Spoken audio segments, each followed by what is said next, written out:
তিনটা ক্যারিয়ার যোগে আমরা হাজিদেরকে সৌদি আরবে পাঠাই।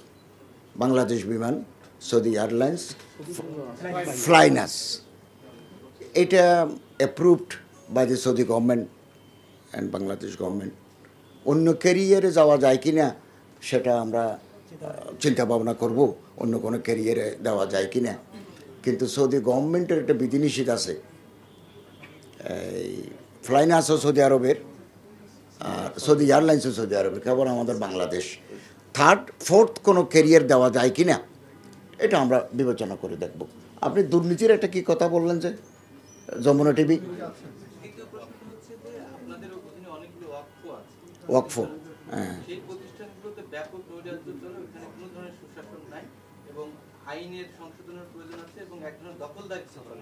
আচ্ছা, সুন্দর প্রশ্ন করেছেন। ওয়াকফ আমাদের একটা আছে, তো আমরা দেখব ওখানে যে নৈরাজ্য, আপনি যে বললেন নৈরাজ্য চলছে, দুর্নীতি চলছে, অব্যবস্থাপনা চলছে, আমরা অবশ্যই দেখব। এবং দখলদারিত্ব থাকলে তাহলে আমরা এগুলো স্বরাষ্ট্র মন্ত্রণালয়ের সহযোগিতায় দখলমুক্ত করার আমরা পদক্ষেপ নেব। আমরা একটা সুশাসন নিশ্চিত করতে চাই, একটা দুর্নীতিমুক্ত সমাজ আমরা উপহার দিতে চাই।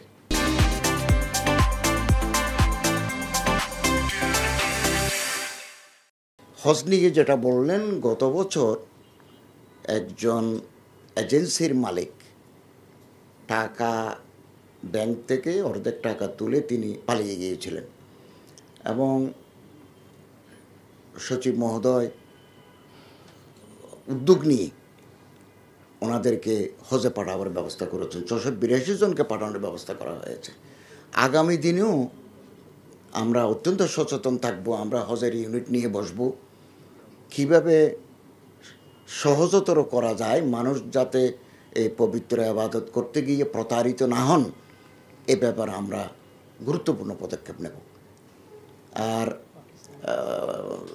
বাংলাদেশ বিমান ভাড়াটা নির্ধারণ করে বাংলাদেশ বিমান, আমরা বিমান মন্ত্রণালয়ের সাথে আলোচনা করে এটাকে রিজনেবল প্রাইসের ভিতরে আনা যায় কি না এটা নিয়েও আমরা সচেষ্ট থাকব।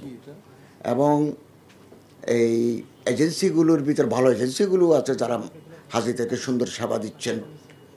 কিছু সঙ্গ আছে এজেন্সি যাদের নিয়ে কথা ওঠে, আমরা অনেক এজেন্সি আমরা বন্ধ করে দিয়েছি, তাদের লাইসেন্স ক্যান্সেল করা হয়েছে, তাদের জামানত বাজেয়াপ্ত করা হয়েছে। কতজনকে বাজেয়াপ্ত করছে?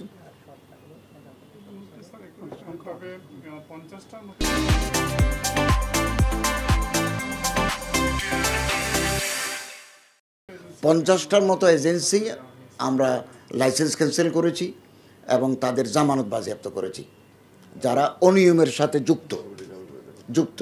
আগামী দিনে আমাদের পদক্ষেপ আরও স্বচ্ছ হবে এবং মানুষ যাতে সহজে হজব্রত পালন করতে পারে সে ব্যাপারে আমরা পদক্ষেপ নেব। এবং যারা এই অনিয়মের সাথে জড়িত তাদেরকে আমরা আইনের আওতায় আনার জন্য সচেষ্ট থাকব।